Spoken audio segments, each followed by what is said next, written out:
தேர்தல் நெருங்கிக்கிட்டே இருக்குது. செவ்வாய்க்கிழமையோட பிரச்சாரம் முடியுது. அதனால கடைசி கட்ட பிரச்சாரத்துக்கு ஒவ்வொரு தலைவர்களுமே பார்த்தீங்கன்னா, கிடைக்கிற கேப்லலாம் பிரச்சாரம் பண்ணிட்டு இருக்காங்க. விஜயுமே பார்த்தீங்கன்னா, திருச்சி கிழக்குல என்ன பேசப் போறாரு? இந்த கடைசி கட்ட நேரத்துல வந்து தனக்காக எப்படி பேசப் போறாரு? அப்படிங்கிற மாரி எல்லாருமே எதிர்பார்த்துட்டு இருந்தாங்க. எதுக்காகன்னா, பனையூர்ல வந்து திடீர்னு ஒரு மீட்டிங் ஒண்ணு நடந்துச்சு. அதுக்கப்புறம் வந்து அறிக்கையெல்லாம் கூட வந்து எக்ஸ் தளத்துல வந்து பதிவிட்டிருந்தாங்க. அதாவது பெர்மிஷன்ங்கிற விஷயம் வந்து எங்களுக்கு தொடர்ச்சியா வந்து ரத்து செய்யப்படுது. சரியாவே கொடுக்கறது இல்ல. ஒரு கண்ணுல வெண்ணெய், ஒரு கண்ணுல சுண்ணாம்பு. இது மாரி எங்க கிட்ட வந்து ஒரு பாகுபாடு வந்து பார்க்கப்படுது அப்படின்னு சொல்லிட்டு, அதுக்கப்புறம் வந்து பெரம்பூர்ல 16 நம்பர் இருக்குல்ல, அந்த இடத்துல வந்து நோட்டோ சின்னத்துக்கு வந்து கொடுத்திருக்காங்க. அதாவது நோட்டோவுக்கு. அது வந்து விசிலுக்கான இடம். அத பத்தி கேட்டதுக்கு வந்து ஒரு பழைய பேப்பர் அப்படின்னு சொல்லிட்டு மழுப்பவும் செய்றாங்க. இதெல்லாம் வந்து சேர்த்து திருச்சி கிழக்குல வந்து என்னென்ன பிரச்சனைகள் இருக்குது, இந்த தொகுதியில வந்து மலைக்கோட்டை மாநகரத்துல வந்து என்ன பிரச்சனை இருக்குது, மலைக்கோட்டை மாநகரத்துல உள்ள மக்களுக்கு என்ன பிரச்சனை அப்படின்னு சொல்லிட்டு விஜய் வந்து ஒட்டுமொத்தமா பேசுவாருன்னு சொல்லிட்டு எல்லாருமே எதிர்பார்த்தாங்க. ஆனா அவர் அப்ப வந்து பேசவே இல்ல. அதுக்கப்புறம் அந்தோனியார் சர்ச் இருக்குல்ல, அந்த புகழ்பெற்ற அந்தோனியார் சர்ச்சில் வந்து முட்டி போட்டுக்கிட்டே தன்னுடைய வேண்டல் அதாவது பிரார்த்தனை பண்ணார். அதை கூட வந்து சில பேர் கிண்டல் பண்ணியிருந்தாங்க. ஏன்னா வந்து கிறிஸ்தவர்களுடைய நம்பிக்கை வந்து சர்ச்சுக்கு வந்து முட்டி போட்டுக்கிட்டே பிரார்த்தனை பண்ணா, இங்க பாத்தியா கிறிஸ்தவர் ஓட்டு வாங்குறதுக்காக என்னெல்லாம் நடிக்கிறாங்க பாருங்க அப்படின்னு சொல்லிட்டு நிறைய பேர் விமர்சனமும் பண்ணவும் செஞ்சாங்க. ஆனா அவர் அங்க மட்டுமே பிரார்த்தனை பண்ணல, கோயிலையும் மசூதிலையுமே பிரார்த்தனை பண்ணாரு. அதையும் அவங்க சொல்ல மாட்டேங்காங்கன்னு தெரியல. இப்படிதான் பிரச்சாரம் வந்து ரொம்பவே சூடு பிடிச்சு போயிட்டு இருக்குது. இப்படி இருக்கிற சமயத்துல தான் வந்து விஜய்க்கு வந்து இன்னொரு மிகப்பெரிய தலைவலி என்னன்னு பார்த்தோம்னா, விஜய் சங்கீதா டைவர்ஸ் கேஸ் தான். இப்போதைக்கு குடும்ப நல கோர்ட்ல வந்து இந்த கேஸ வந்து ஜூன் 15ஆம் தேதி தள்ளி வச்சிருக்காங்க. இதுக்கு முன்னாடியே பாத்தீங்கன்னா, விஜயோட மனைவியான சங்கீதா 200 கோடிக்கு மேல ஜீவனாசம் கேட்டிருந்தாங்க. ஆனா விஜயோட தரப்புல இருந்து 35 கோடி மட்டும் தான் ஜீவனாசம் கொடுக்க முடியும் அப்படிங்கிற மாதிரி நியூஸ்லாம் வரவு செஞ்சிருக்கு. விஜய்க்கு நல்லா பாத்தீங்கன்னா, கரூர் சம்பவத்துல வந்து ஒரு அழுத்தம் கொடுக்கவும் செஞ்சாங்க. அதுக்கப்புறம் ஜனநாயகன் படத்தை வச்சும் ஒரு அழுத்தம் கொடுக்கவும் செஞ்சாங்க. அதுக்கப்புறம் அவர் பெர்சனல் வாழ்க்கையுமே பாத்தீங்கன்னா ஒரு அழுத்தம் கொடுக்கவும் செய்றாங்க.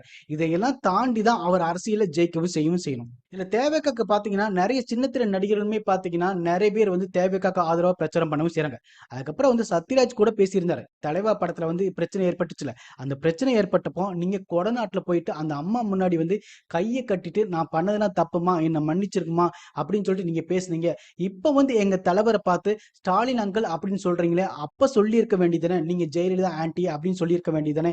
சொல்லி இருந்தீங்கன்னா வச்சுக்கோங்க, சும்மா உங்களுக்கு கொத்து பரோட்டா போட்டுருப்பாரு அப்படின்னு சொல்லிட்டு அவருக்கே உரிய பாணியில பேசியிருக்காரு. இப்ப நீங்க மேடையில பாடுறீங்கல்ல, நான் ரெடி தான் வருவா அப்படிலாம் வந்து பாடி இருக்கவே முடியாது.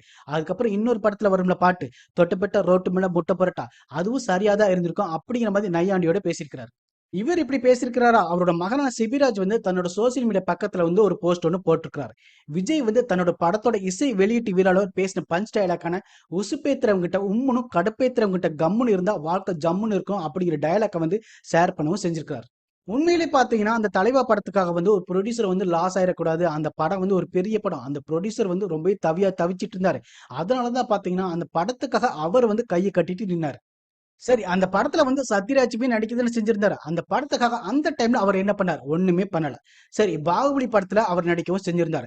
அது ஒரு தெலுங்கு படம். ஆனா அந்த படத்த வந்து கர்நாடகாவுல ரிலீஸ் பண்ணக்கூடாதுன்னு சொல்லிட்டு, கர்நாடகால உள்ளவங்க வந்து சத்யராஜ்க்கு வந்து மன்னிப்பு கேட்கணும் அப்படின்னு சொல்லிட்டு நெறைய போராட்டமும் பண்ணவும் செஞ்சாங்க. இதுக்காகனா தொடர்ச்சியா வந்து ரஜினி எதிர்க்கிறதா வந்து நினைச்சுக்கிட்டு கன்னட மக்களை வந்து எதிர்த்துக்கிட்டே இருந்தாரு. அதனால வாட்டர் நாகராஜா என்ன பண்ணாருன்னா, நீங்க மன்னிப்பு கேட்கணும் அப்படின்னு சொல்லிட்டு போராட்டம் பண்ணவும் ஆரம்பிச்சாரு.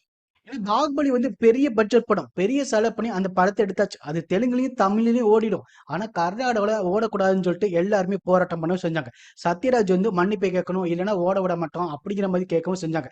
கடைசி அவர் என்ன பண்ணாரு? மன்னிப்பு கேட்கவும் செஞ்சாரு. இப்படி இருக்கும்போது நானும் என் மகள வந்து திமுகல தான் இருக்கிறோம். என்னோட பையன் வந்து விஜயோட பயங்கரமான வெறியன். அவர் வந்து விஜய் விட்டே கொடுக்க மாட்டாரு அப்படின்னு சொல்லிட்டு போற போக்குல வந்து சேஃப்டிக்கு ஒண்ணு சொல்லிட்டு போயிட்டாரு.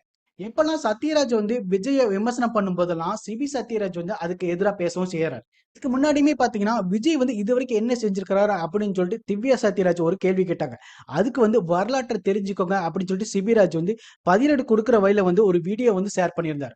சரி, இன்னும் ஓரிரு நாட்கள்ல தேர்தலே நடக்க போது. இந்த தேர்தல வந்து தேவைக்கா ஓட்டு வங்கி எவ்வளவு பிரிக்க போறாங்க, பெருவாரியான ஓட்டுக்களை வந்து எப்படி வாங்க போறாங்க அப்படிங்கிற வந்து நம்மளும் எதிர்பார்த்துட்டு இருக்கோம்.